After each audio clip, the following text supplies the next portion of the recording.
She arrived with a worn-out bag, a dead woman's shoes to fill, and 7 children who didn't want her there. The man who sent for her hadn't smiled once since she stepped off that wagon. His oldest daughter had looked her dead in the eye and said, "You won't last the winter." And the worst part? Standing there in the freezing wind, dust still in her hair, legs aching from 3 weeks on the road, Evelyn Ashcombe almost believed her. If you've ever been judged before you even had a chance to speak, this story is for you. Stay until the end. Hit that like button and drop the name of the city you're watching from. I want to see how far this story travels. The wagon hit every rut in that road like it had a personal grudge. Evelyn Ashcombe braced herself against the wooden sideboards, her carpet bag wedged between her feet, her recipe book tucked beneath her arm in a square of oilcloth she'd waterproofed herself 3 days before leaving Missouri. The driver, a heavy-set man named Gus, who smelled of pipe tobacco and hadn't said more than 11 words since dawn, finally pointed toward a gray smudge on the horizon. "Stonegate Hollow," he said. That was word number 11. She looked out across the land and felt something shift in her chest. Not excitement, not quite dread either. Something harder to name. The feeling of a door closing behind you that you know, if you're being honest with yourself, you might never be able to open again. The settlement was smaller than the letter had made it sound. A scatter of buildings, a feed store, a church with a crooked steeple, a row of false-fronted shops lining a dirt main street still churned to mud from last week's rain. A few women stood on a porch outside what appeared to be a dry goods store. They stopped talking when the wagon rolled past. Just watched. The way people watch when they already know who you are and have already decided what they think. Evelyn kept her chin level and her eyes forward. She was 34 years old. She had buried a husband, survived 2 bad winters alone, and once talked a horse out of a frozen creek with nothing but patience and a tin of molasses. She was not going to unravel under the stares of women who didn't know her name.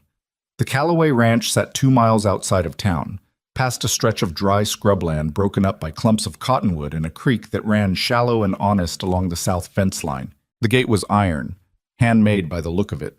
The letters CALLOWAY worked into the crossbar in rough but determined ironwork. Someone had once been proud of that gate. Now one of the hinges was broken and it hung at a tired angle, held up by a length of rope looped around a post. Evelyn noticed. She noticed everything. Gus pulled the wagon to a stop in front of the main house. It was a solid structure.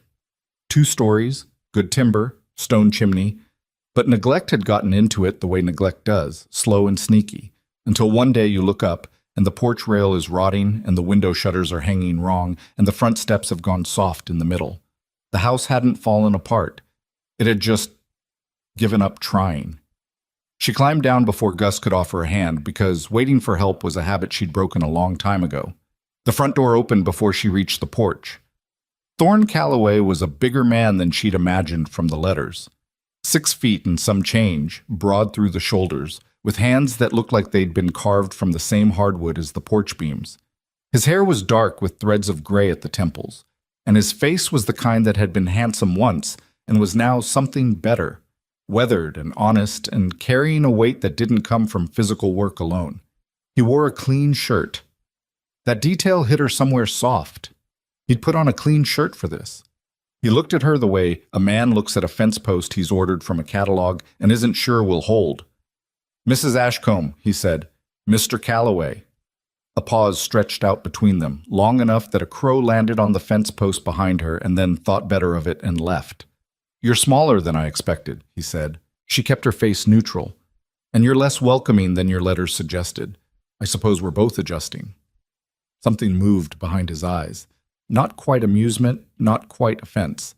He stepped aside and held the door open. "Come in, then." Inside the house smelled of wood smoke, lantern oil, and something underneath that she recognized with a dull ache. The particular smell of a household running without enough hands. Dust in corners where dust didn't need to be. Dishes in a configuration that suggested they'd been washed but put away without thought. A coat on the floor at the base of the stairs that no one had picked up for what looked like several days. 7 children stood in the main room in a rough line, the way children stand when an adult has told them to stand in a line and they're doing their reluctant best. She counted them fast. The youngest was a boy barely tall enough to clear the back of the sofa, round-faced, dark-eyed, watching her with the wide, solemn attention of a child who has already learned that the world doesn't always deliver good things. That would be Owen, she guessed. 6 years old, based on the letters. The oldest was a girl. Lydia Calloway was 17, and she stood at the end of the line with her arms crossed and her jaw set and her dark eyes doing something her father's could not quite manage.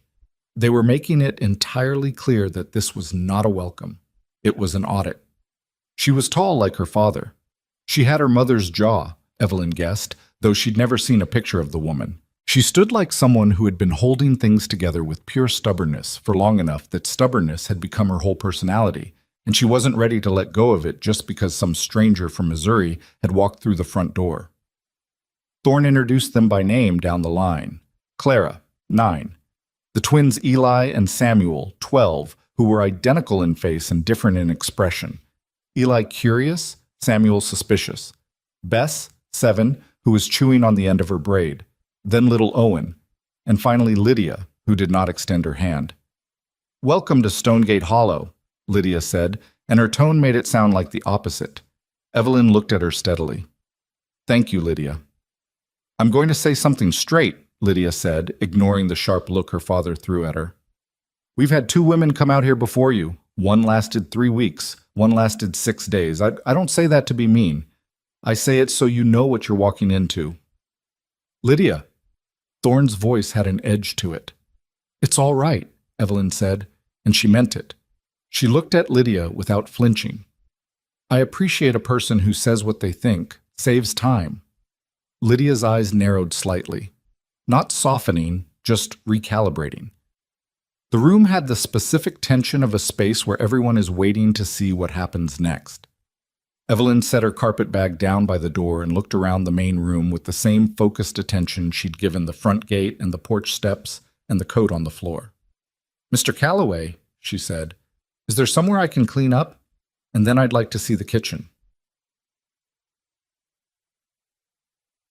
The room she was given was on the 2nd floor, at the end of a narrow hall. It was small and cold, and the window latch was broken so a draft came through from the north. The quilt on the narrow bed was thin in patches, a single candle on the nightstand. She unpacked methodically. Recipe book on the nightstand. Her 2 other dresses hung on the pegs behind the door. Her mother's small tin of dried lavender on the windowsill, wedged against the frame to help cut the draft. She sat on the edge of the bed and let herself have 30 seconds of honest feeling. The particular exhaustion of arriving somewhere you're not sure you should have come, in a body that has been traveling for 3 weeks, in a life that has already asked too much of you. She pressed the heels of her hands against her eyes and breathed. 30 seconds. Then she got up, straightened her dress, pinned her hair, and went to look at the kitchen. The kitchen was a disaster. Not dirty, exactly. Someone had been maintaining it at the survival level, keeping the dishes washed and the floor swept. But there was no order to it. Supplies were scattered without system. The wood stove's vent was partially blocked, which meant it was burning inefficient and dirty. The sourdough crock was shoved in the back of the cold storage cabinet, dry and abandoned, the starter inside dead as a stone. The spice shelf had 4 things on it: salt, pepper, something unlabeled, and a tin of lard. Half the cast iron was stored wet. The bread tin was rusting at the seam. She stood in the middle of it with her arms crossed and made a mental inventory that ran to about 47 items. Behind her, she heard the shuffle of small feet. She turned. Owen was standing in the doorway, still watching her with that solemn, careful expression. "Hi," she said. "Hi," he said. "Do you know where your father keeps the extra firewood?" He considered this with more gravity than the question required. "Behind the barn." "Good. Can you show me?" He looked at her for another moment, then nodded and padded down the hall in his socks. She followed. Dinner that night was a quieter battlefield than the living room had been, but a battlefield nonetheless. Evelyn had made what she could with what was available. A bean stew with salt pork, cornbread from a recipe she knew by heart, and a pot of chicory coffee that was at least hot and strong. It wasn't much. But it was made with attention, and there's a difference between food made with attention and food made without it, even if a person can't always say exactly what the difference is.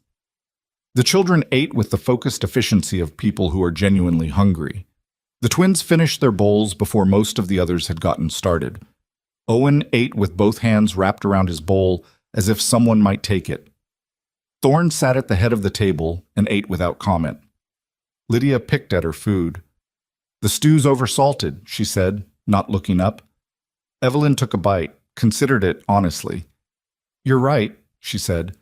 "The salt pork was saltier than I expected, and I didn't adjust. I'll know for next time." Lydia looked up. She'd clearly been expecting a defense or an apology or both. Getting neither seemed to throw her off. Clara, who had been watching this exchange with bright, interested eyes, said, "I think it tastes good."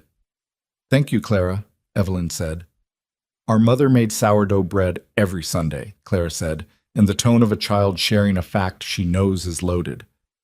"Papa says no one made it like she did." The table went briefly quiet. Thorne's jaw tightened. "That's a lovely thing to remember about her," Evelyn said. It was the only true thing she could offer, and she offered it without apology. Later, when the children had gone up and Thorne was sitting at the kitchen table with a cup of coffee and his account ledger, Evelyn was cleaning the stove when he said, without looking up, "You handled dinner well enough." "It was adequate," she said. "I can do better when I've had a chance to inventory the stores properly." A pause. "Lydia's not going to make it easy for you," he said. "I know. The last woman who came, she cried on day 2 and was gone before the end of the week." He turned a page in the ledger. "The one before that got into an argument with Lydia and—" He stopped. "Well, I'm not here to argue with a 17-year-old, Evelyn said. He looked up at that, met her eyes for the first time that evening with something that wasn't just evaluation. "Then why are you here?" he asked. It was a real question, not hostile, just direct. The way a man who has been disappointed enough times starts asking real questions instead of polite ones. She thought about it before she answered. "Because I needed a place that needed me back," she said, "and because I'm not as delicate as I apparently look." Thorne studied her for a moment. Then he looked back at his ledger. "Get some sleep, Mrs. Ashcombe. Morning comes early." Pickett. She didn't sleep much. She lay in that narrow, cold bed listening to the wind come through the broken window latch and going over her inventory in her head. Not just the kitchen, but everything she'd seen. The broken gate hinge, the rotten porch step, the woodpile that was lower than it should be for how close they were to winter. The exhausted look on the faces of children who were old enough to understand that things were hard, but not old enough to fix them. And she thought about the housekeeper, a woman named Margaret Greer, who had arrived that evening for supper, and who had looked at Evelyn with the contained, cold politeness of someone protecting territory they consider rightfully theirs. Margaret had been with the Calloway family for 2 years. She had her own system, her own routines, her own silent claim on the household. She had set the water for the coffee without being asked. She had stood in the kitchen doorway while Evelyn cooked. She hadn't said a single unkind word. She hadn't needed to. Outside, the wind picked up, rattling the window in its frame. Evelyn pulled the thin quilt tighter and made a decision that was less a plan than a commitment. The kind you make not because you've figured out how things will go, but because you've decided that you're not the kind of person who leaves. Whatever they threw at her, whatever cold shoulders and loaded silences and salted stew comments were coming, she would get up in the morning, she would fix the sourdough, she would find that broken hinge, and she would do it again the next day and the day after that until either it worked or it didn't. Because that's the thing about endurance. It doesn't feel heroic from the inside. It just feels like getting up again. Okay. The next morning, she rose before anyone else in the house. She built up the kitchen fire, got the stove properly burning with the vent fully open the way it was supposed to go. She found flour and water and a scraping of old honey in the back of the cold cabinet and started a new sourdough culture in the cleaned crock. It would take days before it was viable. That was all right. She had days. She was standing at the kitchen window, watching the early light come gray and cold across the yard, when she heard footsteps on the stairs. Small ones. Owen appeared in the doorway, hair sticking up on one side, wearing a wool shirt that was buttoned wrong. He looked at her. He looked at the stove, which was burning right and warm. He looked at the crock sitting on the counter. "What's that?" he said. "That's the beginning of sourdough," she said. "It takes a while." He climbed onto the bench at the kitchen table and wrapped his hands around his knees, watching her work with those steady dark eyes. "Are you going to leave?" he asked. The question was so quiet and so direct it caught her off guard. She turned to look at him. He wasn't asking to be cruel. He wasn't testing her the way Lydia was. He was just a 6-year-old boy who had learned that women who came here eventually went away, and he wanted to know if this one would too. She crossed to the table and crouched down so she was level with him. "I'm not planning on it," she said. He thought about that. "The other one said that too." "I know," she said. "I can't make you believe me with words. I understand that." She held his gaze. "But I'm here right now, and the fire's warm, and when the others come down there'll be something hot on the table. That's what I can give you today." Owen looked at her for a long moment. Then he uncurled from the bench and went to look at the sourdough crock up close, squinting at it like it owed him something. "It doesn't look like much," he said. "Not yet," she agreed. "Give it time." From upstairs came the sound of boots hitting the floor. Thorne up with the light. Then the lower rumble of the twins arguing about something indistinct. Then a door, and then Lydia's measured tread on the stairs, deliberate and unhurried, like a person who has decided their pace will not be dictated by anyone else. The day was beginning. Evelyn straightened up and went back to the stove. She had work to do. The sourdough took 4 days to come alive. Evelyn checked it every morning before the house was awake, lifting the cloth, pressing 2 fingers gently near the edge of the crock to feel for warmth and activity, the way her mother had taught her when she was young enough that she had to stand on a step stool to reach the counter. On the first morning, it was inert and flat. On the second, there was a faint sour smell that could have been fermentation or could have been failure. On the third, tiny bubbles had begun to form along the surface, small and uncertain, like something that hadn't yet decided whether it wanted to live. On the fourth morning, it was rising steadily, the culture domed and active, the smells sharp and honest and right. She stood at the counter and felt something loosen in her chest that had been tight since she'd arrived. It wasn't much. It was bread starter. But it was something she had coaxed back from nothing in a kitchen that had forgotten what it was for, and right now that felt like enough. She fed it, covered it, and started the stove. That was how the days began. Before the twins came thundering down the stairs, arguing about whose boots were whose, before Owen appeared in the doorway looking like he'd fought his blankets all night, and lost, before Lydia descended in that measured way of hers, already dressed and composed, already carrying her watchfulness like armor. Before Thorne's heavy tread crossed the floor above, and the sound of him moving through his morning routine filtered down through the ceiling, water poured, a drawer opened and closed, boots pulled on with the resigned efficiency of a man who had long stopped expecting the day to offer anything he hadn't already budgeted for. Evelyn was always in the kitchen first. That was a deliberate thing. She had decided on it the second morning without quite framing it as a strategy. It was more instinct than calculation. The kitchen was the first honest territory she had. If she could make it a place that people wanted to come to, she would have something.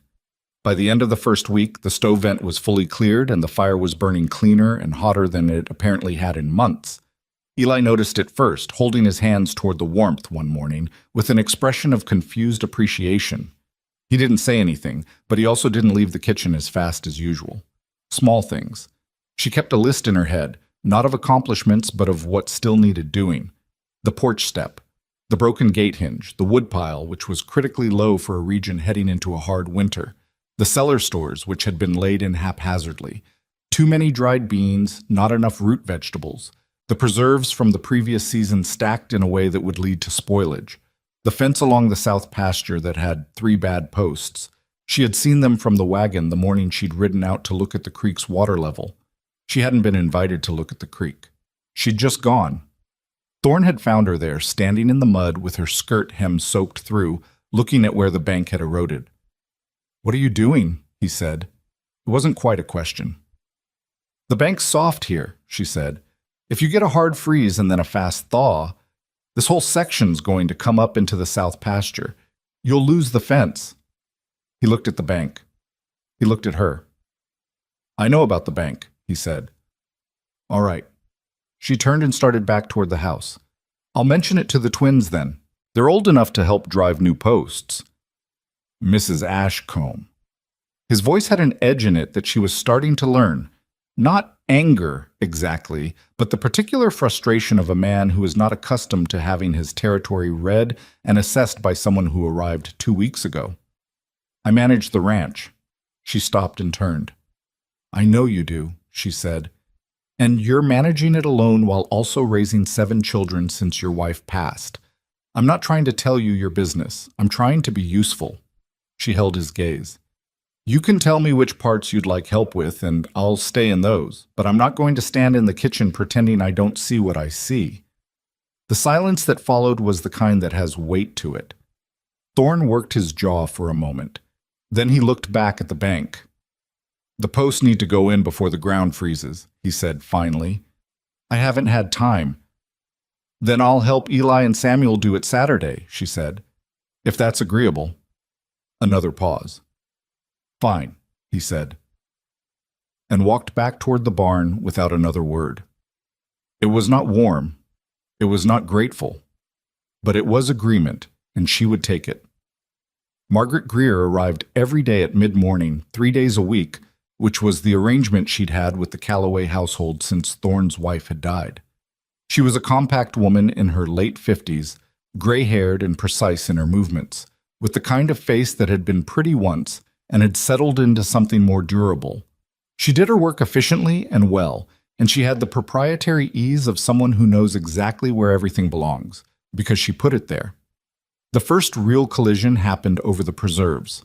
Evelyn had spent a morning reorganizing the cellar, pulling everything out, sorting by type, checking seals, identifying what needed to be used first and what was still sound. When she came up with a mental plan for which jars to cook down into the remaining empty crocks, Margaret arrived to find the cellar mid-reorganization and stopped at the top of the stairs with her hands on her hips. I organized that cellar in September, she said. I know, Evelyn said, climbing out with an armload of jars. The system was by date, which makes sense. I'm reorganizing by use priority. Some of the peach preserves from last year are starting to separate. They need to come out first or they'll turn. I check the preserves every 2 weeks. I'm sure you do. Evelyn set the jars on the table and started sorting. I'm not saying you missed something. I'm saying now that I'm here every day, I can catch things faster. That's all. Margaret stood in the kitchen with her arms crossed, and the silence had a very different quality than the silence Thorne generated. His silences were guarded. Hers was territorial. Mrs. Calloway had her own way of running this house, Margaret said. I've been keeping it the way she had it. Evelyn stopped and looked at her. She understood then what she was actually dealing with. This wasn't just an older woman protecting her routines. This was someone who had loved the woman who used to live here, and who had spent 2 years keeping that woman's house in the hope that keeping it would keep something of her alive. She set down the jar she was holding. I never met her, Evelyn said carefully. But I can tell she ran a good house because the bones of it are good. I'm not trying to erase her. I'm trying to keep the family fed through winter. Margaret looked at her for a long moment. Something shifted behind her eyes. Not warmth, but the slight yielding of someone who has been given an honest answer instead of a diplomatic one. The peach preserves are on the second shelf from the bottom, she said after a pause. Left side. Thank you, Evelyn said. That was all. Margaret went about her work, and Evelyn went about hers, and the kitchen held 2 women with an uneasy peace between them that was better than open war. The children were a different kind of complicated. Clara took to her fastest. Clara, who was 9 and curious, and had the kind of relentless observational intelligence that meant she missed nothing and forgot nothing, and would tell you what she noticed whether you wanted her to or not. She started appearing in the kitchen to watch Evelyn cook, and then to help, and then to ask questions in the fast, sequential way of a child who has been storing them up. Why do you put salt in the water before the beans? Helps them cook more evenly. Why does the bread need to rest? The flour needs time to absorb the water. If you rush it, It's dense. Lydia says you're not going to stay. Evelyn kept her hands moving. What do you think? Claire considered this with genuine seriousness. I think you're still here, she said. The twins were 12 and largely ignored Evelyn except when food was involved, which was its own kind of acceptance. They were loud and physical and argued constantly about nothing important, and they ate enormous amounts and left their boots in inconvenient places. And one of them, Eli, had a habit of silently appearing beside you when you were working and watching until you noticed him, which happened 3 times before Evelyn stopped startling. Bess was 7 and shy and grieving in the specific way of a child who doesn't have the words for it. She'd had a mother until she was 4 and didn't quite remember her but missed the shape of something she couldn't name. She followed Evelyn at a distance, not close enough to seem like she was following, and when Evelyn spread an extra quilt over her in the evenings, she pretended to be already asleep. Owen was 6 and had apparently decided, with the pragmatic logic of small children, that since Evelyn had been the one awake with him in the early mornings and had let him watch the sourdough and had answered his questions without talking down to him, she was provisionally his. He still watched her with that careful, assessing look, but he had started sitting closer at the table. And then there was Lydia. Lydia was a daily negotiation, not hostile in an active way. She didn't interfere with Evelyn's work or make scenes at the table. She was too smart for that and too controlled. What she did was something subtler. She watched and she commented, and she made it clear through 100 small signals that she was suspending judgment rather than withdrawing it. 2 weeks in, Evelyn was mending a tear in one of the twins' shirts at the kitchen table in the evening when Lydia came in for water. She filled her cup and turned to go, and then stopped. You know how to sew? She said. Well enough, Evelyn said. Mama was good at it. Lydia's voice was flat in that specific way that means the flatness is deliberate. She made quilts. There are 2 unfinished ones in the chest in the upstairs room. Evelyn kept her stitching even. I saw them. You've been in that room? I needed extra blankets when the temperature dropped. Your father said to take what I needed from storage. Lydia was quiet for a moment. Then she said, Those quilts aren't for using. I didn't use them, Evelyn said. She kept her voice level. I left them where they were. I found other blankets. Another silence. The lamp threw a warm circle on the table and the rest of the kitchen was dim. She'd been working on them since the spring before she got sick, Lydia said, still in that controlled tone. She was going to finish them before winter. I know, Evelyn said. Thorne told me. That was true. He had mentioned it one evening in the factual, careful way he mentioned things about his wife, briefly, without elaboration, as though he was making sure a record was kept without letting himself stay in the room with it too long. Then you understand why? I understand completely, Evelyn said. She looked up from the shirt. Lydia, I know I'm sitting in your mother's kitchen. I know you can see that every time you look at me. I'm not going to pretend otherwise, and I'm not going to ask you to be comfortable with it before you're ready. She held the girl's gaze. But I'm not going anywhere. So we're going to have to find some way to be in this house together. Lydia looked at her steadily. Her jaw was tight, but something very slight, moved behind her eyes. The eggs need collecting in the morning, she said finally. Claire's been forgetting. I'll remind her, Evelyn said. Lydia left. Evelyn let out a slow breath, looked down at her stitching, and found she'd gone 3 rows crooked without realizing it. She pulled the thread out and started again. The south fence posts went in on a Saturday, as agreed. Evelyn worked alongside Eli and Samuel and a hired man named Cutter, who came out from town 2 days a week. It was cold, hard, muddy work. The ground was not yet frozen, but it was dense and wet, and driving posts was miserable with the wind coming off the hills. Evelyn's arms ached by noon, and her back made its feelings known in no uncertain terms, but she kept working.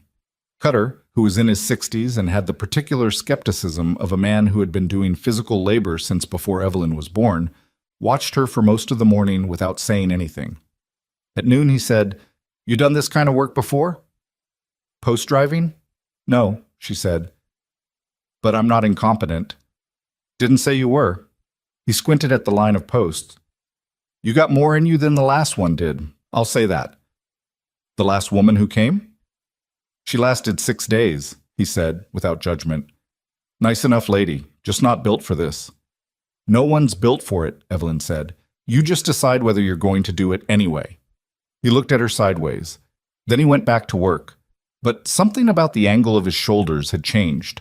Thorne came out in the afternoon to check the line and stood for a long moment looking at the posts without speaking. Then he said, to no one in particular, "That'll hold." Evelyn was pretty sure that was a compliment. The sourdough bread came out of the oven on a Thursday, 12 days after she'd started the culture. It wasn't perfect. The crust was a touch thick on one side where the oven ran hot. But it was real sourdough, sour and chewy, and substantial, and she sliced it while it was still slightly warm and put it on the table. Owen pressed his nose against the loaf before anyone sat down. "It smells different," he said. "It's the starter," she said. "Takes time to develop the flavor." Everyone ate without complaint, which in this house was the equivalent of a standing ovation. Clara declared it the best bread she'd ever had, which was almost certainly an exaggeration, but was generously meant. Even Lydia had a second slice and said nothing about it, which Evelyn was beginning to understand was Lydia's version of a compliment. That evening, Thorne lingered at the table after the children had gone up. "Where'd you learn to make sourdough?" he asked. "My mother," she said. "Her mother before her. The recipe's in that book." She nodded toward the oilcloth-wrapped recipe book sitting on the shelf where she'd put it the first day. "It's the same culture. Well, a new one started from the same method. You can keep a sourdough culture going for years if you tend it." He looked at the book. "My wife tried once," he said. "It didn't take." "It takes patience," Evelyn said. "And the kitchen has to be warm enough. Your stove vent was partially blocked. I cleared it the first week. It makes a difference." He was quiet for a moment. "How did you know about the vent?" "I could feel that the heat wasn't right," she said simply. He turned his coffee cup in his hands, a habit she'd noticed. He did it when he was thinking through something he wasn't sure he wanted to say. "The children are eating better," he said finally. "They were hungry," she said. "They needed regularity more than anything else, same times, same effort every day. Bodies settle when they can trust the schedule." Margaret said, he stopped. "What did Margaret say?" "That you reorganized the cellar." "I did. Was that a problem?" He shook his head slowly. "She said you were right about the peach preserves." He paused. That's not something she admits easily. Evelyn allowed herself a small, private satisfaction that she kept entirely off her face. "Good," she said. Outside, the wind was picking up, rattling the shutters she'd repaired last week with new hardware from the feed store, paid for from her own small savings. The nights were getting longer and colder, and the first real winter storm was probably 2 weeks out by her reckoning.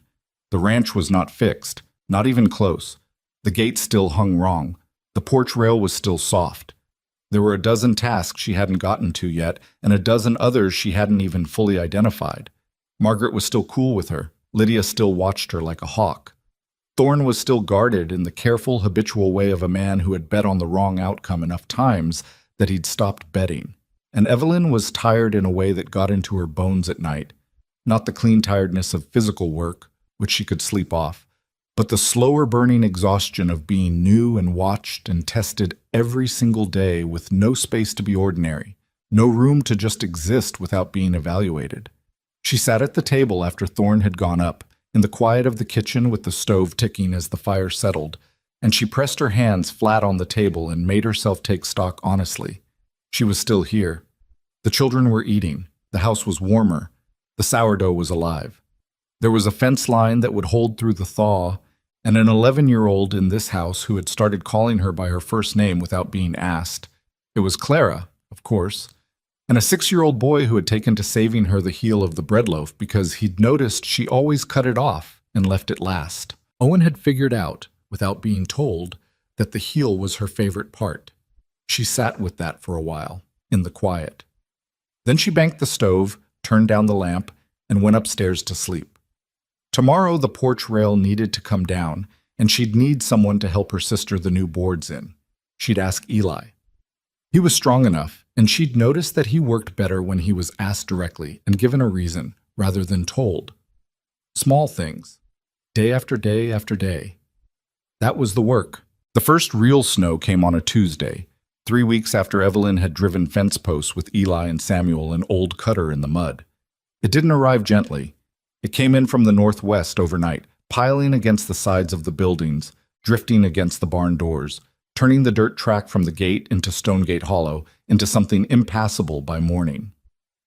Evelyn stood at the kitchen window before dawn with her coffee and watched it and felt the particular respect a person develops for weather when they've learned the hard way that it doesn't care about your plans. She'd been preparing for it. The root cellar was as stocked as she could manage. She'd traded 2 jars of her blackberry preserve with a farm wife named Ruth Alcott, who'd come to the door selling winter squash, and she'd stretched the dried meat supply by rendering the fat properly and using the bones for stock.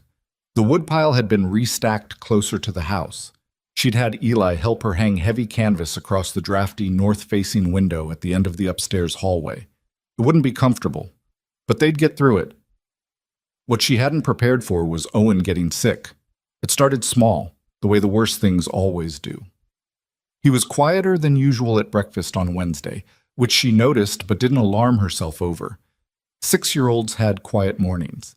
He ate about half of what he normally did and pushed the rest around his bowl without complaint, which should have been the signal, because Owen was not a child who left food on his plate. By noon, he was running warm. By supper, his eyes had that particular glazed flatness that a fever produces, and when she put her hand to his forehead, the heat under her palm was enough to make her stomach tighten. "You're not feeling well," she said. He shook his head. "Tell me what hurts." "My head," he said, "and my throat, and kind of everywhere." She got him upstairs and into bed with an extra quilt and came back down to the kitchen to think. Thorne was in the barn dealing with a horse that had gotten spooked by the storm and pulled a shoe. Margaret had gone home before the snow got bad. It was just Evelyn and the children in the house. She made a weak chamomile tea with honey and brought it up to Owen and sat with him while he drank it. His color was off, too flushed, the flush that comes with a fever climbing rather than one that's peaked and turning. He fell asleep before he finished the cup. She came downstairs and found Lydia standing in the kitchen. "How bad?" Lydia said. "Fever?" Evelyn said. "I don't know how high yet. I'm watching it." Something moved across Lydia's face, a shadow, fast and controlled, the kind of expression a person produces when they are very deliberately not allowing themselves to feel something fully. She nodded once and turned away. Evelyn understood without being told. Owen's fever. The same house. The same bedroom, probably. The same progression of symptoms that had taken their mother 2 winters ago. She went back upstairs. Thorne came in from the barn at 7, stomping snow from his boots in the entry, and she met him in the hallway. "Owen has a fever," she said. He went still. Just completely still. In that way she'd seen him go still once before when a piece of equipment had failed at a critical moment.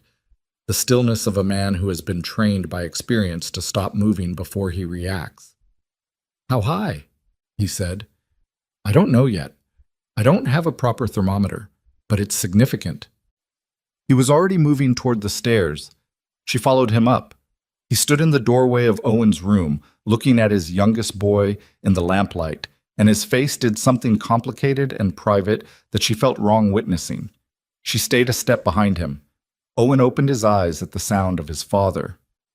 "Papa," he said, in the small, scraped voice of a sick child.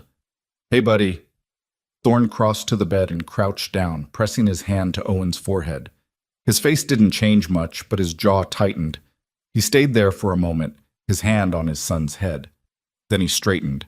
"Doctor's in Harlan," he said when they were back in the hallway. 20 miles in this snow." "I know," she said. "It'd take the better part of tomorrow to get there and back, even if the road's passable. Which it isn't." "I know that too." He looked at her, and for the first time since she'd arrived, there was something exposed in his face. Not just the guardedness dropping away, but the thing underneath the guardedness, which was fear. Plain, parental, gutting fear. "His mother," he started. I know, she said quietly. Thorn, look at me.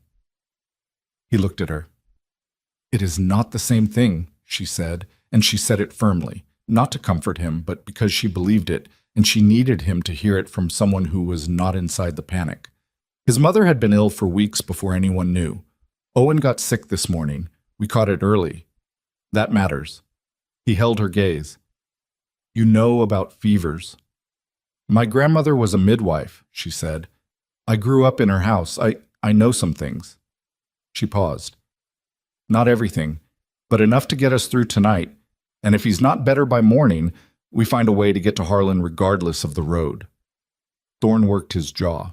Then he nodded, once, and the nod was both agreement and something harder to name. The decision to trust someone, made not from certainty but from having no better option and choosing to act anyway. Tell me what you need, he said. She told him. She needed the willow bark from the cellar. She'd laid it in at the start of winter specifically because she'd grown up knowing it was worth having. She needed the small bundle of dried elderberry and the echinacea she'd bought from a woman at the Stonegate Hollow General Store who'd looked at her a little sideways when she'd asked for them and then sold them without comment. She needed clean cloth and cold water from the pump, which would not be pleasant to go out to in this weather. She needed the biggest pot on the stove and a low, steady fire. She needed the children to stay out of Owen's room and to go to bed when she told them to. That last one was the hardest. Clara had to be told twice, and then she sat in the hallway outside Owen's door with her knees pulled to her chest until Lydia appeared and sat down beside her and said something quiet that Evelyn couldn't hear, and Clara eventually went to bed. Lydia herself did not go to bed.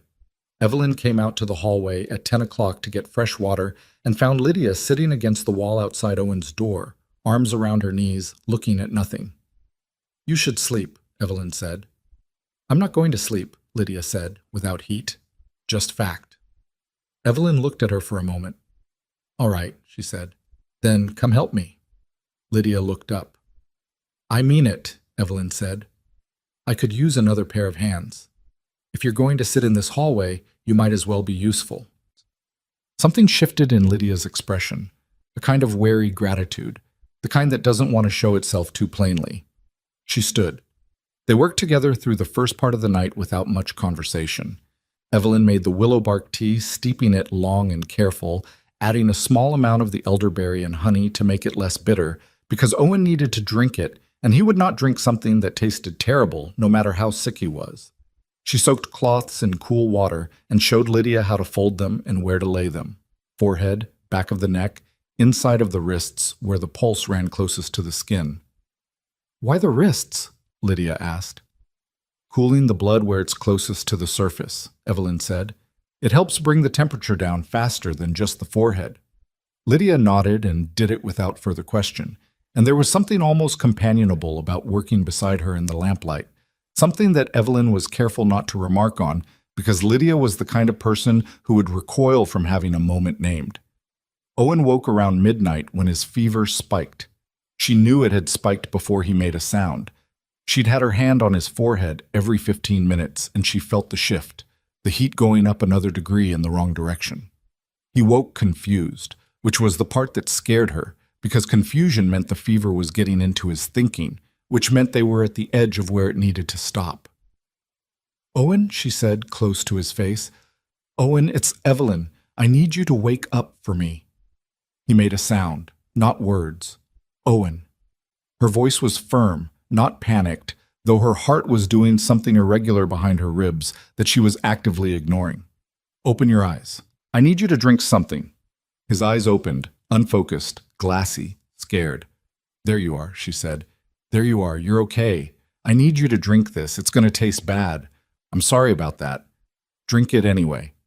She lifted his head and got the tea into him in small amounts, stopping when he resisted, waiting, starting again. Lydia changed the cloths without being asked, her movements quick and certain. Thorn came in from the chair he'd put in the corner. Is he? He's still with us, Evelyn said. The fever's at its peak. That's actually, that can be normal.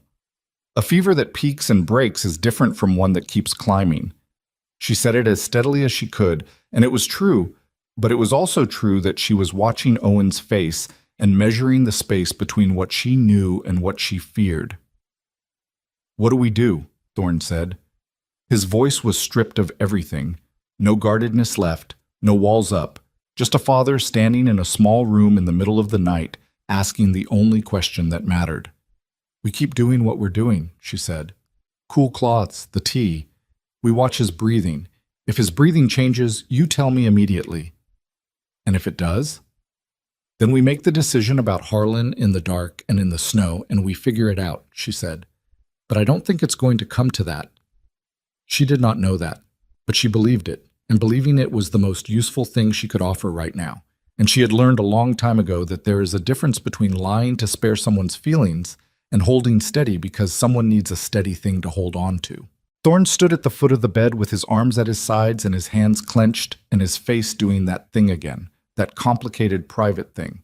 And she let him have it because there was nothing to say. Around 2 a.m, Owen asked for water in a voice that sounded more like himself. It was small, barely anything. But Evelyn felt it.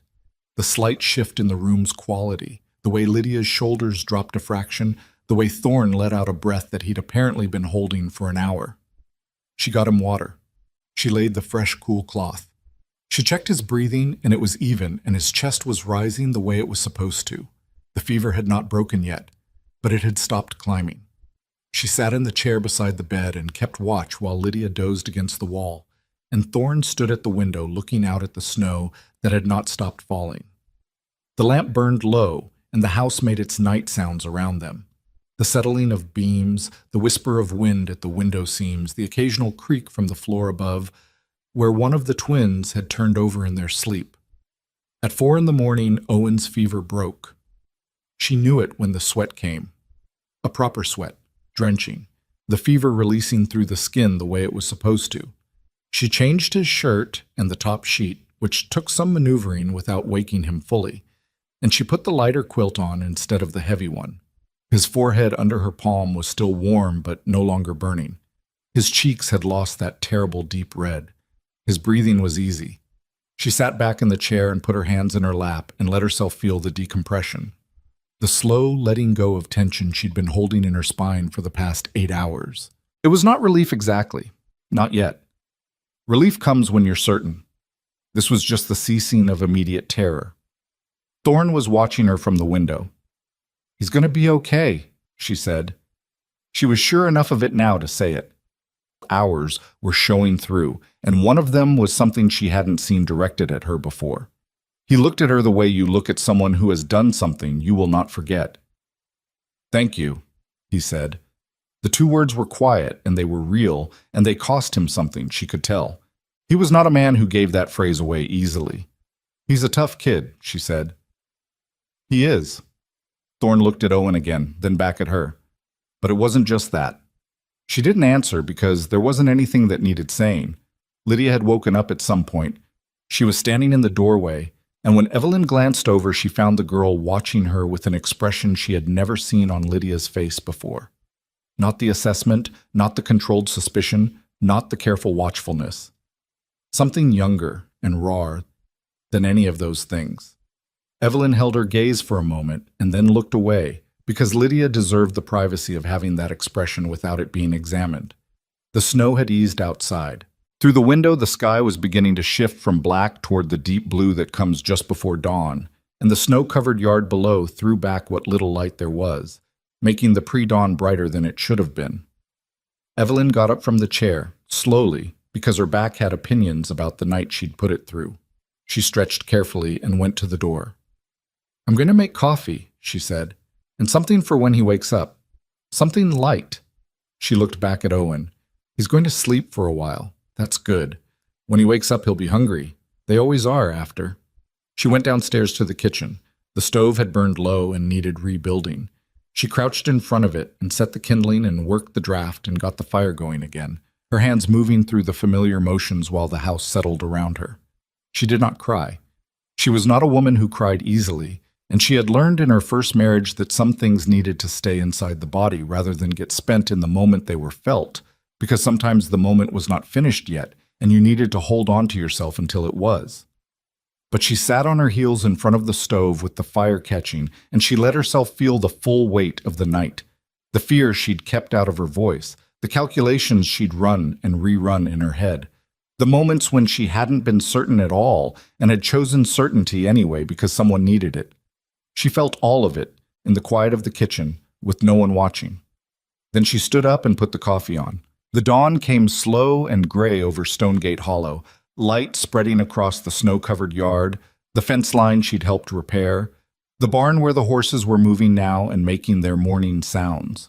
The cottonwoods along the south fence stood black against the white, bare, and patient. Clara appeared at the kitchen door at sunrise, still in her nightgown, her face asking a question she hadn't put into words yet. "He's sleeping," Evelyn said. "He's going to be fine." Claire's face did something complicated and relieved, and she sat down at the kitchen table and put her arms on the surface and her head down on her arms, and Evelyn put a hand briefly on her back and then went back to the stove. Upstairs, she could hear Thorne's slow, heavy steps going to Owen's room. Checking. The way he would probably check every hour until the boy was up and eating and complaining about something, until the fear had somewhere definite to stop. She put the bread on. The sourdough starter had been sitting covered on the counter, and she worked it with practiced hands, the motions automatic now, something she didn't have to think through anymore. Flour, water, the right amount of salt. The dough came together under her hands, warm and alive. The culture in it doing what it always did when you gave it what it needed and left it alone to work. She shaped the loaves and set them to rise and covered them with a cloth. By the time Owen woke at mid-morning and called down the stairs for something to eat, the kitchen smelled of fresh bread and coffee, and the stove was burning right and strong, and every child in the house had found their way to the kitchen table without being asked, because some instinct had brought them all to the same warm room on a cold morning after a frightening night. Even Lydia sat down. She didn't say anything. She poured herself coffee and wrapped her hands around the cup and looked at Evelyn across the kitchen. A long, level look that held something new in it. Evelyn met her eyes and then looked away and cut the bread. She put a tray together for Owen. Thin broth, a small piece of bread with honey, a cup of weak tea. She carried it upstairs herself because it felt like the right thing to do, and found him sitting up against the pillow looking wrung out and pale but present, his dark eyes tracking her normally when she came through the door. "I feel bad," he said. "I know," she said. "You were sick." "Am I still sick?" "Getting better," she said. She set the tray on the nightstand and helped him sit up straighter. "Eat a little. Don't rush it." He looked at the bread with honey. He looked at her. "You stayed up," he said. "I did." He thought about this with the gravity he brought to most things. "All night? Most of it?" He was quiet for a moment. Outside the window, the snow lay white and still, and the sky had come out pale and cold and clear. He reached for the bread and took a small, careful bite. "Thank you," he said, with his mouth slightly full, in the uncomplicated, direct way that only small children can mean that phrase. Evelyn straightened the quilt at the foot of his bed. "You're welcome, Owen," she said. She stayed until he'd eaten half the bread and most of the broth, and his eyes were drooping again toward sleep. Then she picked up the tray and went to the door and looked back once at the small shape in the bed, the rise and fall of the blanket. Then she went back downstairs, to the kitchen, to her bread, to the work of the day. Owen was back on his feet by Saturday. Not fully. He was still pale around the edges, still tiring faster than usual, still eating smaller portions than his normal capacity, which was considerable for a 6-year-old. But he was up. He was moving. He had come downstairs Friday morning and stood in the kitchen doorway and announced that he was hungry, which was the clearest possible signal that the worst was behind them. Thorne had been sitting at the kitchen table with his coffee when Owen appeared, and the expression on his face when he looked up and saw his youngest son standing upright in the doorway was not something Evelyn could describe exactly. It was the face of a man who had spent 2 nights preparing himself for a specific kind of loss, and had been granted a reprieve, and the reprieve was still too new to fully believe. He pulled Owen into a brief, tight embrace. Not the demonstrative kind, because Thorne was not a demonstrative man, but the kind that said everything he couldn't put into words, and then let him go and told him to sit down and eat. Evelyn put a bowl in front of Owen without comment, Life at the ranch did not transform overnight following the fever. That was not how things worked, and Evelyn was not naive enough to expect it. But something had shifted in the architecture of the household, something structural rather than cosmetic, and she felt it in the changed quality of the silences and in the particular way people moved around her now, less like they were navigating an obstacle and more like they were navigating around someone who had earned her place in the room. The most visible change was Lydia. It didn't happen in a single dramatic moment. It happened the way most real changes happen. In increments, each one small enough that you could almost miss it if you weren't paying attention. 3 days after Owen's fever broke, Lydia appeared in the kitchen while Evelyn was working through the week's mending and set down a pile of shirts that needed attention without being asked. She pulled up a chair on the other side of the table and picked up a needle and thread and started on a pair of Eli's trousers, and they worked in silence for 20 minutes before either of them spoke. "Can you show me how you do the seam?" Lydia said. She was looking at her own work with a critical expression. "Mine keeps puckering." Evelyn set down what she was working on and moved around the table. She showed her the angle of the needle, the tension of the thread, the trick of pulling the fabric slightly taut without stretching it. Lydia watched and then tried it herself, and the result was better. "Like that?" she said. "Like that," Evelyn confirmed. Lydia examined the seam for another moment. Then she went back to her side of the table and kept working. That was it. That was the whole exchange. But it was the first time Lydia had asked her for anything. It would not be the last. The week that followed Owen's recovery had a different tempo to it. The storm had passed and left the world white and still, and the cold had settled in hard. The kind of cold that made the air hurt at the back of your throat when you breathed. But the house was warm. The stove burned right. The bread came out of the oven every Tuesday and Thursday, and the smell of it had become so woven into the rhythms of the household that Clara had once said, entirely without guile, that it smelled like home now. She hadn't seemed to realize what she'd said. She'd just gone back to her arithmetic. Evelyn had let it go without comment. Some things were better received when they weren't pointed at. Margaret Greer arrived on her usual schedule that Wednesday, and the dynamic in the kitchen had changed enough that even Margaret seemed to feel it.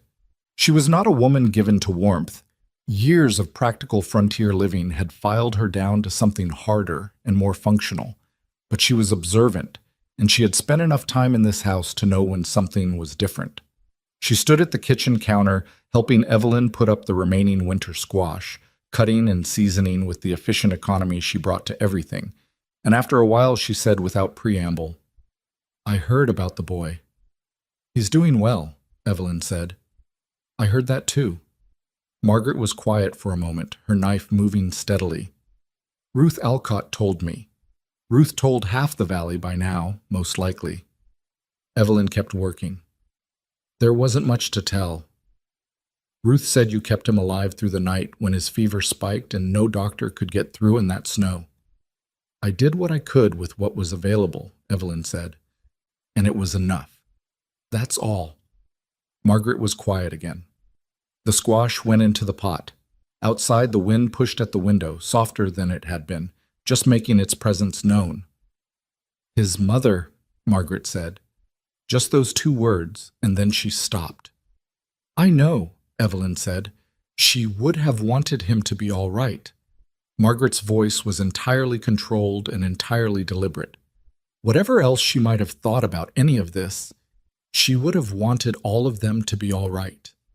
Evelyn looked at her. Margaret was not looking back.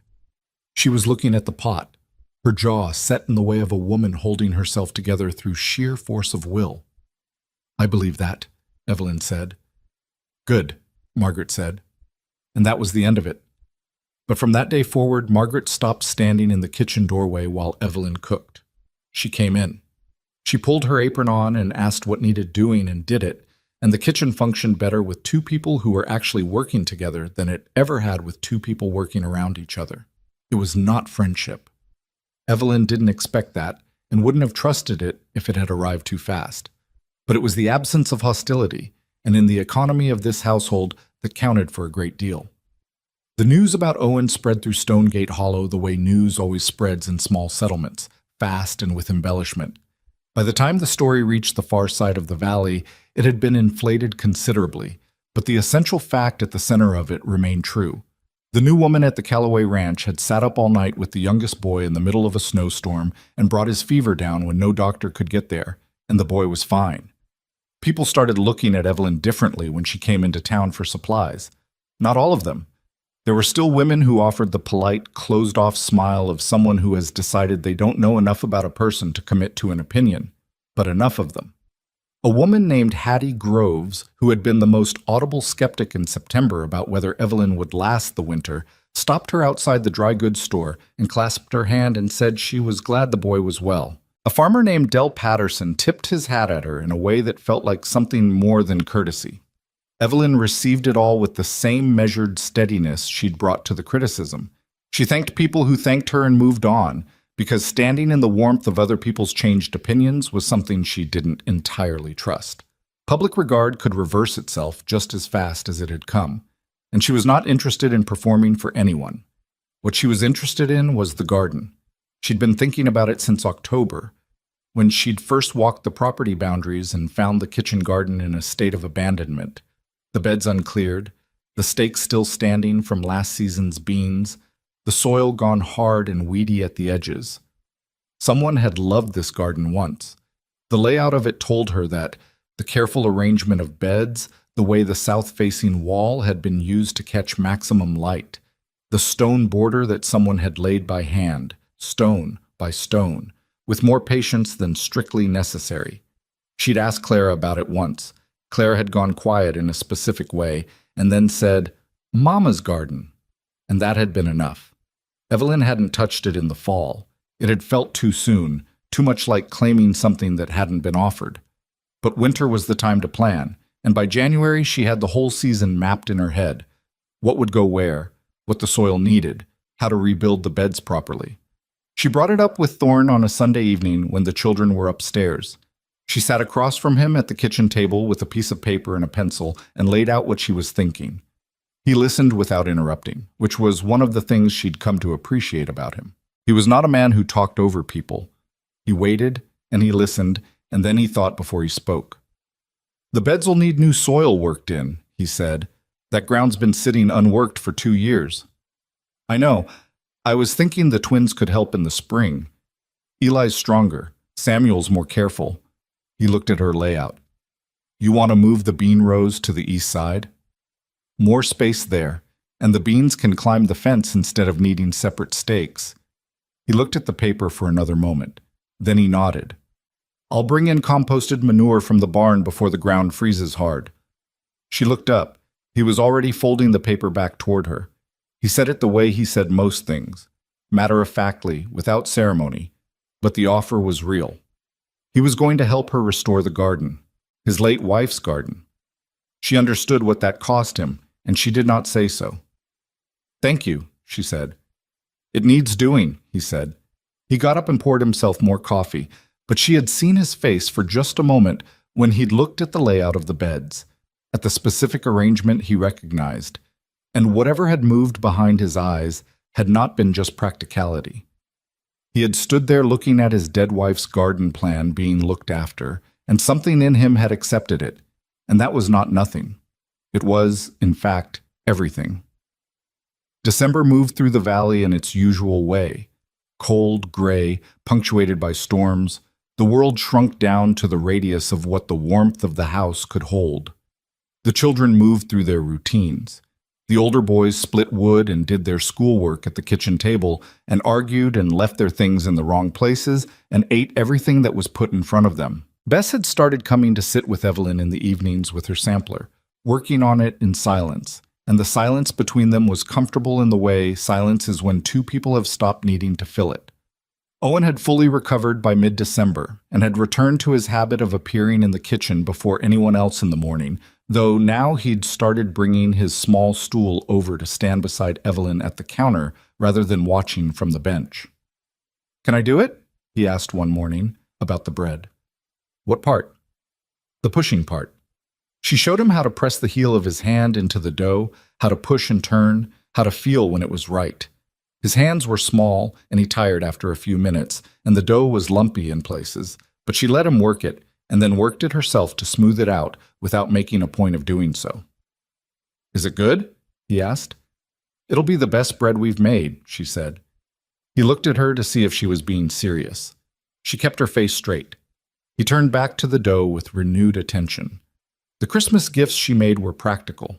She had no money to spare for anything else. She carved a small set of matching wooden buttons for Lydia's winter coat, replacing the mismatched ones that had bothered Lydia since September without Lydia ever saying so directly. She mended and relined the twins' good boots so they'd last another season. She embroidered a simple pattern on a handkerchief for Clara and helped Bess finish the sampler she'd been working on for 2 months. For Owen, she sewed a small stuffed horse from a scrap of wool fabric, stuffed it with sawdust and cotton, and made it as sturdy as she could because Owen was not gentle with his things. For Thorne, she was stuck. She sat with it for several evenings, turning the problem over. He was not a man who needed things, or who would be comfortable receiving something personal. Practical was better, but practical could also feel like just another transaction in a household that had already had too many transactions and not enough of anything warmer. She ended up making him a new leather bookmark for his account ledger. He was always losing his place, she'd seen it, stamped with a simple border pattern using a nail and a piece of scrap leather. It took her 3 evenings and several failed attempts before the stamping looked right. It was small and it was useful, and it said, without saying, that she paid attention to him. She thought he would understand that. He did. She could tell by the way he held it for a moment longer than necessary before sliding it into the ledger without comment. "It's practical," she said, before he could say anything. "I know," he said. He looked at her. "Thank you." The same 2 words he'd said to her the night of Owen's fever, but they carried more weight now, or perhaps she was better at hearing the weight they'd always carried. Christmas came and went, and January arrived with its long, flat cold, and the days found their rhythm. And within that rhythm, the family found something it had been missing for 2 years. Not happiness exactly, which was too simple a word for what a household under genuine financial strain and grief and weather could reasonably claim, but something steadier and more durable than happiness. Something that felt like continuity, like a thread running through the days that held them together. The moment with Lydia came in late January, on a Thursday afternoon when the light was already going at 4 o'clock and the temperature had dropped enough that everyone had come inside early. Evelyn was at the kitchen counter going through the recipe book when Lydia came in. This was not unusual. Lydia used the kitchen freely, and they'd established enough of a working relationship that her presence there no longer had the weight it once had. But she came in differently than she usually did. She stood at the edge of the kitchen without moving to do anything, and when Evelyn looked up, she saw something uncertain in Lydia's face, which was the rarest thing Lydia offered. "I found something," Lydia said. She held out a small piece of fabric. Folded, soft from handling. Evelyn took it and unfolded it and found a square of partially completed quilt work, careful stitching in a pattern of interlocked rings, done in blue and cream and a faded rose color. She recognized the fabric from the unfinished quilts in the chest upstairs. "There was a pattern tucked in with it," Lydia said, "and instructions. Mama wrote them in the margins." Her voice was careful, the way it always was when she was walking close to something that could hurt her. I don't know how to finish it, but you might." Evelyn looked at the square of quilting in her hands. She understood the magnitude of what Lydia was handing her. Not just fabric, not just a task, a thing that had been too sacred to give to any of the other women who'd come through this house, a thing Lydia had been protecting through all of it, and she was handing it over now. She looked up at Lydia. "I can," she said. "I'll need you to help me, though, so it's done right." Lydia blinked. "Me? Your mother made it for this family. It should be finished by someone in this family." Lydia looked at the quilt square. Something moved across her face, complicated and unguarded, and she pressed her lips together against it. "Okay," she said finally. Her voice was not entirely steady. "We'll start Saturday," Evelyn said, "when the light's good." She handed the fabric back because it belonged with Lydia until they started, and Lydia took it and held it against her chest for a moment before folding it carefully and putting it in her apron pocket. She turned to leave and then stopped in the doorway, her back to Evelyn. "I was wrong about you," she said. Not loud, not apologetic exactly. Lydia didn't have a large reserve of apology, but real. "You were careful. Evelyn said. That's different from wrong. Lydia stood in the doorway for a moment. Then she walked down the hallway, and her footsteps going up the stairs were slightly different than they'd ever been. Lighter, or maybe just less deliberate, less armored. Evelyn stood in the kitchen for a moment with her hand resting on the recipe book, not reading it, just feeling the day sitting around her. On Saturday, they spread the quilt pieces on the big table, and Lydia brought the pattern down and they worked through the afternoon together, the two of them, piecing out what had been done and what still needed doing. Clara installed herself at the end of the table on the grounds that she wanted to learn too, which was Clara's way of making sure she wasn't excluded from anything. And after an initial moment of territorial hesitation, Lydia let her stay. She always held her thread this way, Lydia said, showing Clara the angle her mother had used on the corner seams. She said it matter-of-factly as instruction, but her hands were remembering something, and the remembering was visible. It keeps the corner from bunching. How do you know that? Clara asked. She showed me. A pause.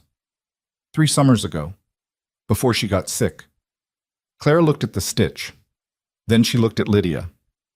Show me again, she said. Lydia showed her again. Her voice, in the showing, had something in it that hadn't been there before. Not grief exactly, but grief that had been let to sit in the same room as something else, something warmer, and had not crowded it out entirely. Evelyn kept her eyes on her own work and let them have the moment. From the sitting room came the sound of the twins arguing about something that was definitely not important, and below that, faintly, the sound of Owen talking to himself while he played near the stove that was burning right and warm, the bread cooling on the rack, the quilt spreading out across the table in its interlocked rings, blue and cream and faded rose, coming back together stitch by stitch under the hands of people who had learned, the hard way, how to hold things together. The afternoon light went golden and then gray through the kitchen window, and nobody moved to light the lamp until they had to. Thorne came in from outside at dusk, stamping the cold off his boots in the entry, and stopped in the doorway of the kitchen. He stood there looking at the three of them, Lydia and Clara and Evelyn around the table, the quilt spread between them, the needles moving, and whatever he felt when he saw it was something he kept to himself entirely.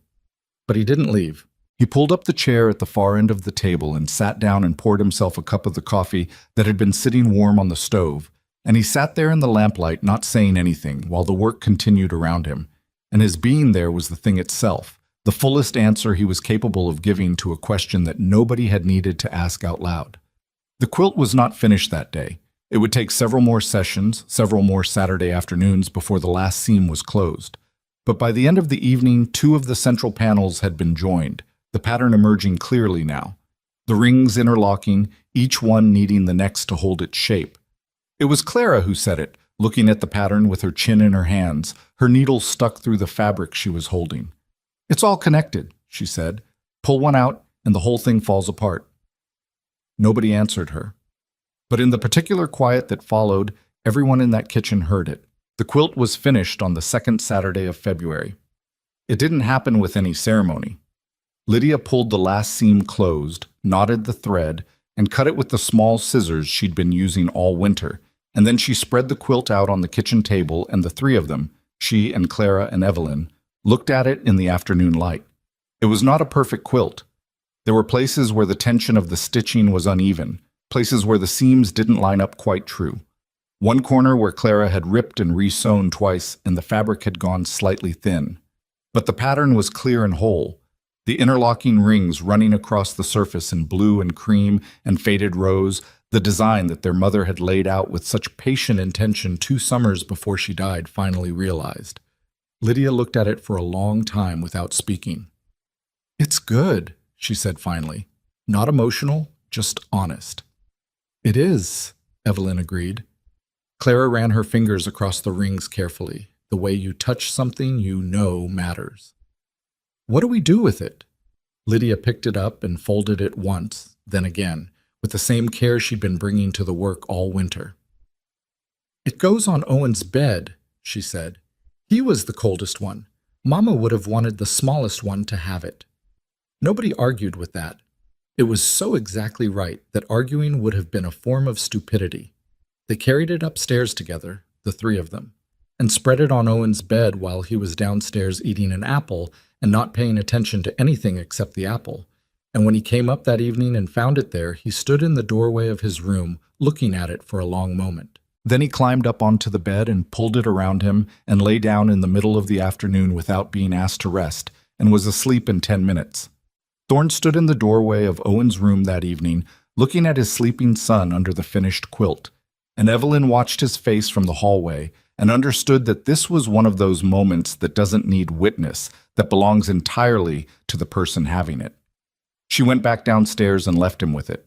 He came down 20 minutes later and poured himself coffee and stood at the window with his back to the room, and she did not try to fill the silence, and she did not leave either, because sometimes the right thing is simply to be present without making a production of it. Eventually, he said, "You didn't have to do that." "I know," she said. She'd been working on it for months before he stopped. "I know," she said again, quietly. He turned around.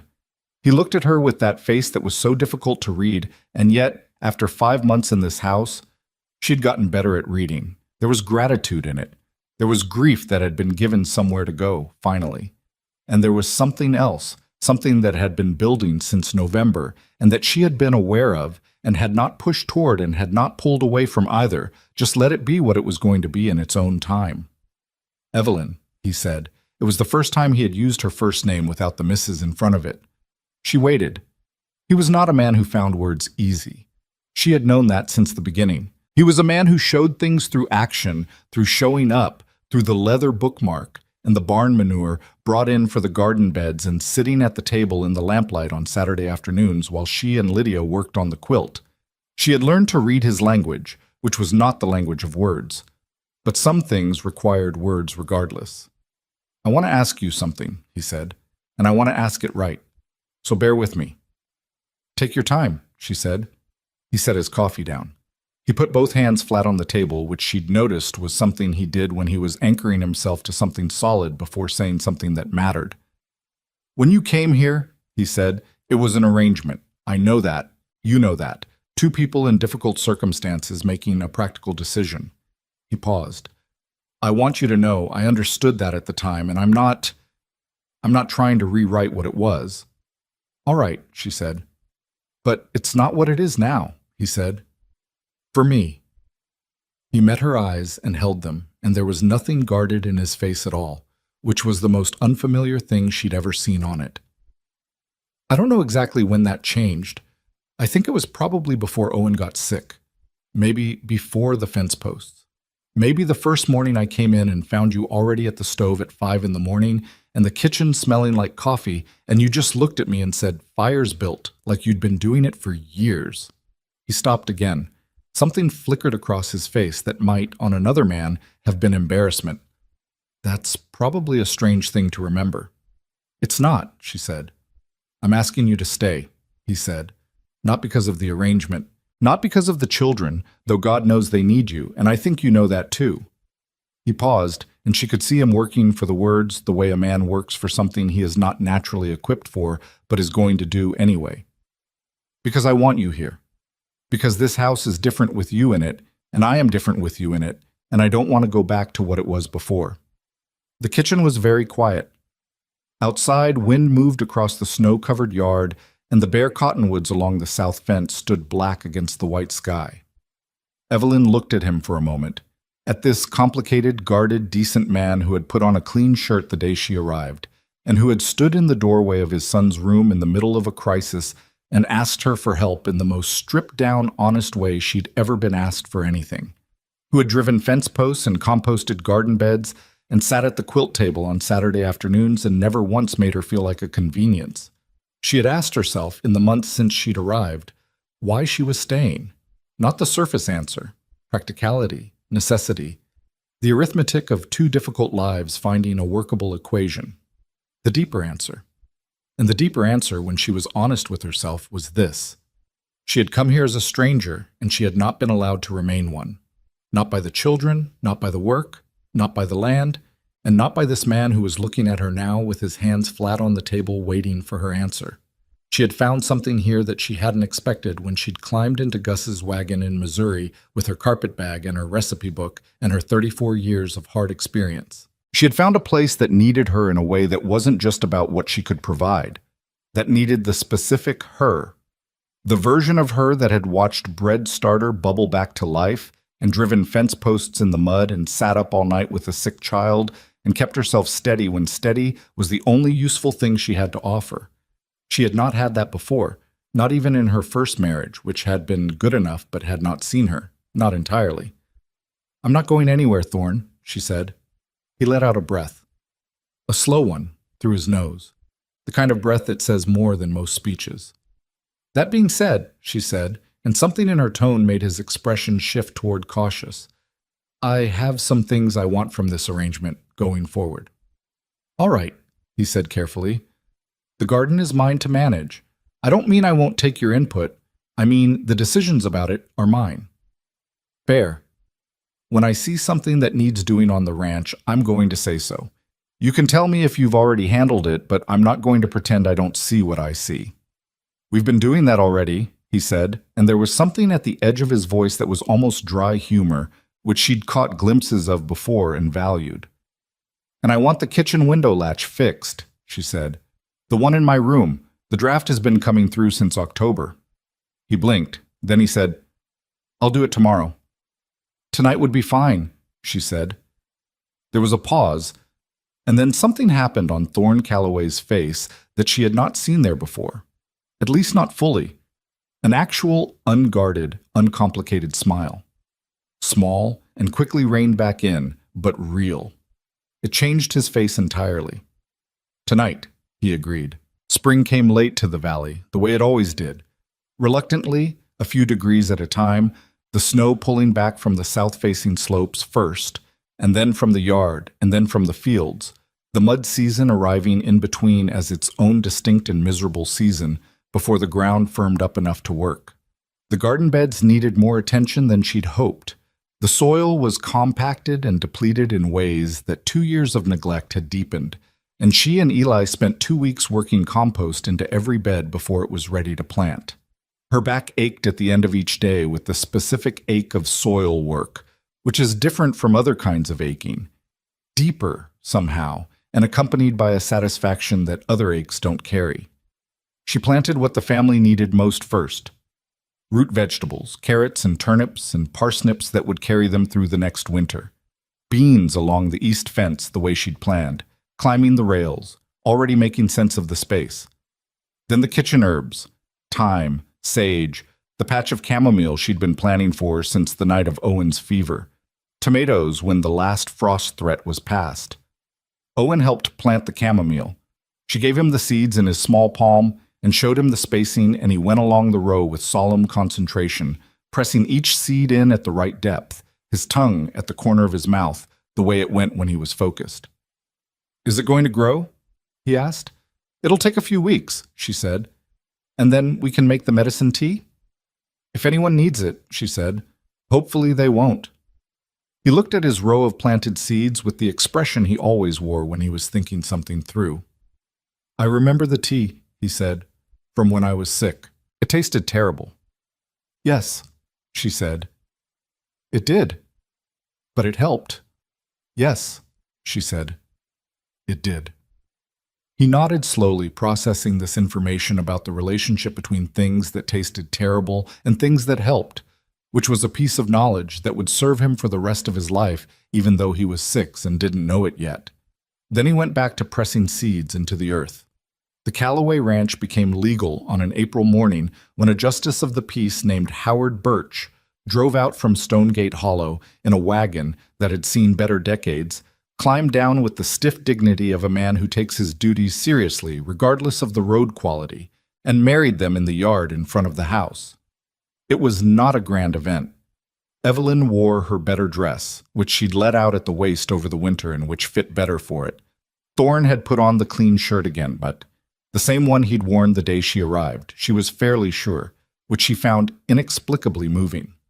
Lydia stood to one side with her arms crossed and her face doing the careful neutral thing, and Clara stood beside her radiating barely contained sentimentality, and the twins stood at the back in their good boots, looking like they were attending something that mattered, even if they couldn't have articulated why. Bess held Owen's hand. Owen was paying attention the way he paid attention to things he intended to think about later. Margaret Greer was there, standing at the edge of the small gathering with her hands folded. She had brought a jar of her preserved plums, which Evelyn knew was the most generous thing Margaret Greer was capable of, and received accordingly. Howard Birch said the words he was required to say. Thorne answered his part in his usual direct way without flourish. When it was Evelyn's turn, she looked at Thorne and said what needed saying and meant every word of it. Not in the swept-away way of people who have not yet been tested by ordinary life, but in the grounded, clear-eyed way of a woman who understood exactly what she was agreeing to and had weighed it and found it worth agreeing to. He put a ring on her finger. It had been his grandmother's, simple silver, worn smooth. He'd mentioned it briefly the night before, asked if it was all right. She'd said yes without hesitation because a worn ring from someone who had lived fully in it seemed far more honest than something new. That was the wedding. Afterward, Clara cried, which she had apparently been saving up for, and was brisk and unsentimental about it in a way that suggested she was aware crying was not her most dignified presentation, but had decided this particular occasion was worth the dignity cost. The twins disappeared to the barn almost immediately, which was their way of handling emotion. Go do something physical and come back when it's over. Owen pulled on Evelyn's sleeve while she was talking to Howard Birch. "Does this mean you're staying forever?" he asked. "Yes," she said. "That's what it means." He considered this. "Okay," he said, and went back to see if anything interesting had happened to the chamomile seeds since he'd planted them an hour ago. The valley that had watched Evelyn arrive with a worn carpet bag and quiet predictions of her failure watched something different take shape across the following months. It wasn't a transformation in the dramatic sense. The ranch still had its hard seasons. The children still argued and left their boots wrong and exhausted every adult within range. Thorne was still not a man who wasted words, and Evelyn still had days when the work piled up faster than she could manage it, and she sat at the kitchen table in the evenings with her hands hurting and her patience worn thin and the particular tiredness of a life that asks a great deal. But the homestead was producing. The garden came in strong that summer, better than it had in years by several accounts, better than Margaret had seen it since the year before the first Mrs. Calloway got sick. The root stores going into the next winter were the fullest they'd been in 3 years. The fence line held. The gate hinge had been fixed in March.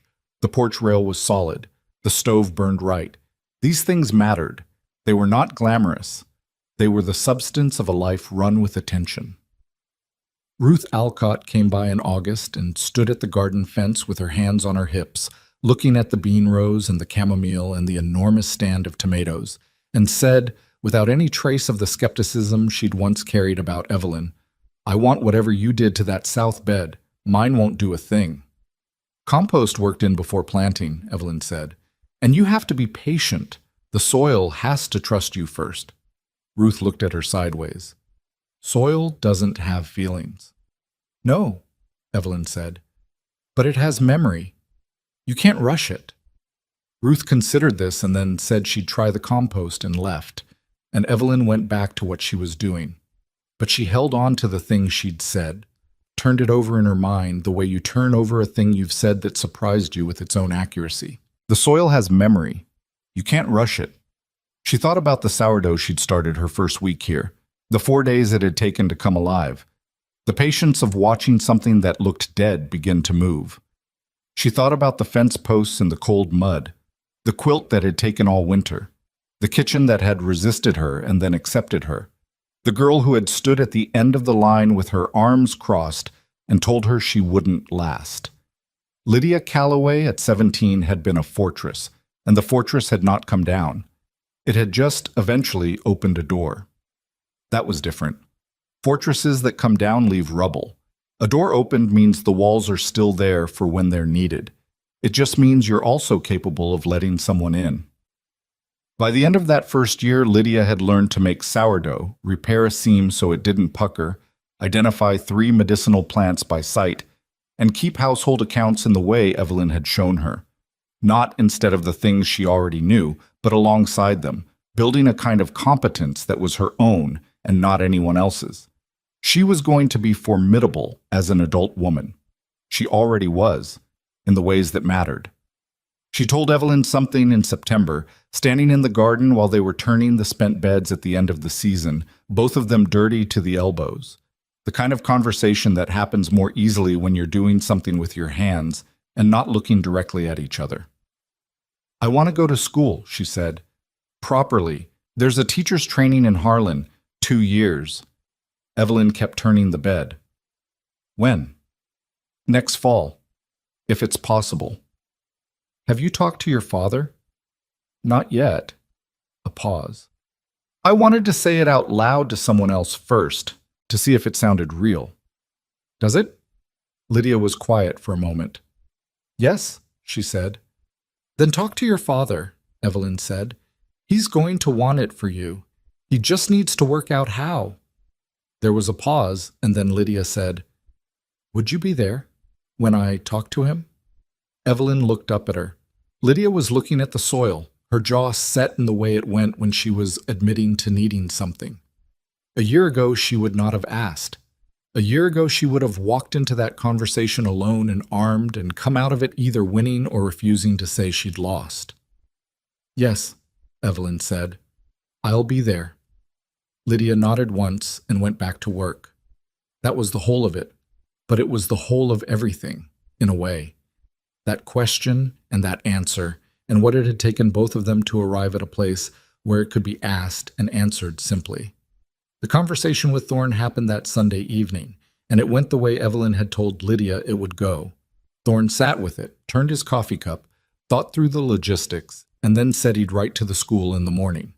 His voice when he looked at Lydia was something Evelyn would not describe to anyone, because some expressions belong to the person wearing them and the person receiving them and nobody else. The first hard frost of autumn came in October, right on schedule, killing off the last of the garden and turning the cottonwoods along the south fence brilliant yellow overnight. Evelyn stood at the kitchen window in the early morning with her coffee and looked at the yard. The garden beds cleared and composted and ready for winter, the gate hanging straight on its repaired hinge, the woodpile stacked properly against the barn wall, the fence line clean and solid. Owen appeared beside her, as he always did, pressing his nose against the glass. "The chamomile is dead," he said. "It'll come back in the spring," she said. "The roots are still there." He looked at the garden for a moment. "From the seeds I planted?" "From the seeds you planted," she said. He accepted this with a slow nod, the nod of someone filing important information. Then he looked up at her with those dark, steady eyes that had been assessing her since the first morning she'd stood in this kitchen, when he'd asked if she was going to leave and she'd told him she wasn't planning on it. "I'm glad you stayed," he said. It was simple and direct and entirely his own, and it landed somewhere in her chest that she didn't have a ready name for. "Me too," she said. He went to sit at the table and wait for breakfast. She turned back to the stove. The fire was burning right and warm. The sourdough starter was alive on the counter, fed and domed and ready. Outside, the frost lay white across the valley, and the cottonwoods blazed yellow against the pale sky. And somewhere in the distance, the sound of the twins starting an argument about something that didn't matter. Drifted down from upstairs, and Bess's feet hit the floor in that particular sequence she had, and Lydia's measured steps crossed the hallway above, and Thorne's door opened with the sound she now knew as well as her own breathing. The house was waking up. Her house. Her people. The place that had needed her in the specific way she had needed to be needed, not for her usefulness alone, not for what she could provide, but for the whole of who she was. The stubbornness and the patience and the quiet and the willingness to stay when staying was the harder thing. She had arrived here with a worn carpet bag and a recipe book, and the decision, made somewhere in the long road west, that she was not the kind of person who leaves. It turned out she was right about that. She put the bread on. The day began.